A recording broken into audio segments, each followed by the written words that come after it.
I'll just share one of the other stories that we do in the concerts, things that I think that are just, those aha moments. My mother would come up every week and visit Andrew in the hospital. And, for us, quantum physics, talking about time travel, all times happening all at once, normal conversation for us. So when my mother came out of Andrew's room and said, well, Andrew and I were talking about time traveling. You were talking with Andrew about time traveling? And she said, yeah, and he said the most interesting thing. He said that if he could go back in time and wipe out the leukemia diagnosis, he wouldn't do it. So I went in to his room and I brought it up to him. I said, did you really say that? Or was Nana's bandana too tight? Because I just couldn't believe that. I would wipe it out in a heartbeat. And he said, no, Mommy, I said that. Oh, why? He said, because there's been more good times than bad. And I get to spend all this time with you and Daddy. And I'm like, dude, you're homeschooled. How much time do you need? But I knew what he also meant by that was that he genuinely felt blessed by the doctors he got to meet, the nurses that touched his heart, and he knew he would have never met them if he hadn't been diagnosed with leukemia.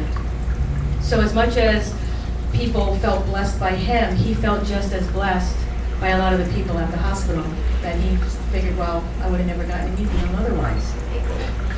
He did. I have a question. Sure, in the book you talk about the movie The Secret. They still have movies called that.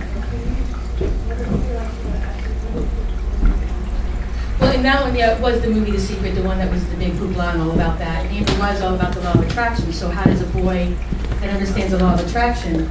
So I'm trying to figure out which movie it is so I can rent it. Yeah, it was the one, Rhonda Byrne. yes, Rhonda Burns, Brian's, the Australian one. Yeah, The Secret. And so, but of course, when Andrew got diagnosed, of course we did what all light workers do, right to Louise Hay. What does this mean? And for leukemia, it was blood disorders was blocking the flow of life. Well, that wasn't my son. So what we learned through this whole experience with Andrew was, and while we understood that, but everybody was jumping on that law of attraction wagon. And everything in your life is attractive. Well, it's not. Just like I had a friend tell me years ago, and I explained this in the back of the book at the end, how we were making sense of all this, that everything in your life you've signed up for. Not true either. So it's about understanding there's more than one universal law. It's about being open, like Martin would say, a case-by-case basis. And after Andrew passed, Andrew showed Martin, we signed up for this. He actually threw paperwork at him. I'm like, how do they make this sound good? But so in that case, because nothing made sense as far as the law of attraction, I have never seen a boy, his friends would say, why are you always so positive? He goes, because I choose to be. And why not? So you talk about, and he never questioned any of it, even in the hospital. He didn't, he had that movie on, it was that one day in the book, he had it on for 12 hours. Because he had the one day that he was kind of, Mommy, I'm feeling depressed.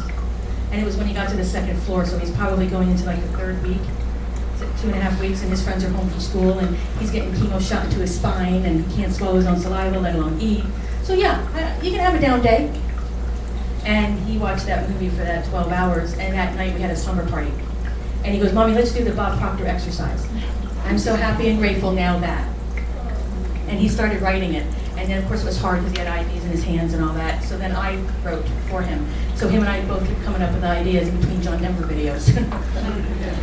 So it was, and he still never resented even the law of attraction, never questioned, why did this happen to me? I was always so happy.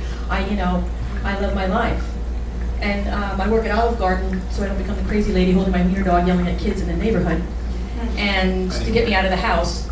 And we have guest cards. And so on the back, I write some of Andrew's quotes. And I have like 3 or 4 of them. And the one, 10 years old, he told me that the greatest gift he ever got was his life. At 10. Who says it at 10?